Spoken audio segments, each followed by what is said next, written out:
In general, the theme of the workshop is that each one of us is far greater, far more advanced, far more consciously aware, far more intelligent than each one of us conceives of ourselves as being.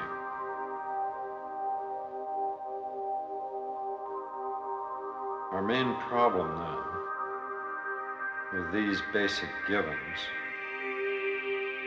of a self beyond our present self, the super self being present,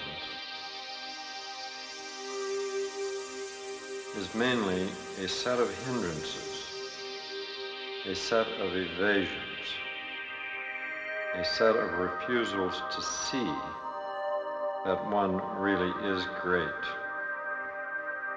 that one really has multiple levels of consciousness, that one has a superintelligence, that one has extreme sensitivity with respect to others, that one has deep empathy, sympathy and love, that one somehow communicates in both directions with other beings, other entities in the universe and in realities which we do not talk about or perceive directly in our present state. One problem in human existence is the tendency to repeat feeling, thinking, action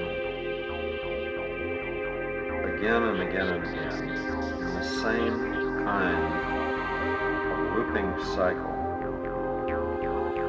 It is as if one is controlled by a set of loops of tape. On these tapes are recorded what one says on one track, what one feels on another track, what one does on a third track. And these are endless loops, and one tends to repeat these again and again and again. We will illustrate by using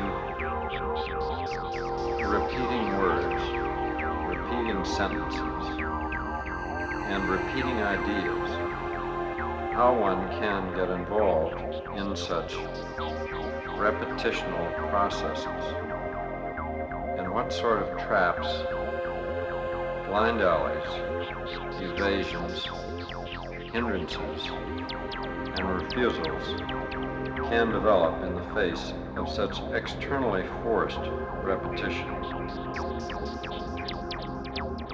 The point of these exercises is to make you more aware of the repetition processes occurring in your body, in your mind, in your feeling, and in your relationships with others. How you avoid achieving your goals by repetitive methods. How your relationships with others repeat. How you use them in the service of these blindly repeating patterns. How your capacity for repetition apparently is infinite. And how your orientation is not aware of these repeating patterns. And how large numbers of these must be eliminated from your function. How you must assimilate more open-ended, longer-term loops, one side of which goes to the pole. So it is not circular. It's become elliptical and even hyperbolic.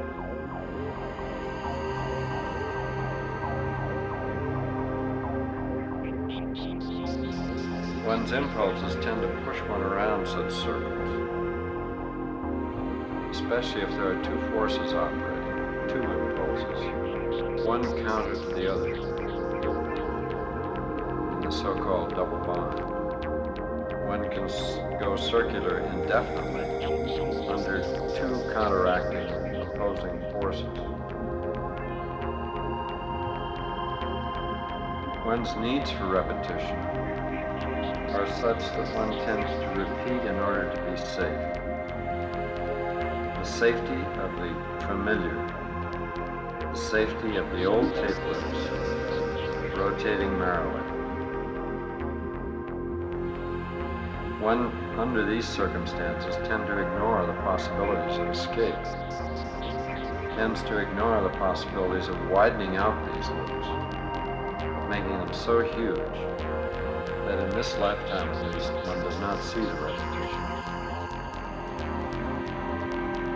The form of such repetitions is obvious. It tends to be circular or elliptical, and it is very superficial. And one would very much like to change the form into some sort of a spiral, at least. A spiral with no end. This is one of the possible conversions to the form. The substance involved is that this is quite counter to one's superself. One's superself tends to be parabolic, hyperbolic, moving towards infinity, not caught in circular or elliptical orbits, but more shooting off asymptotic paths, far out into infinite universe.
cogitate.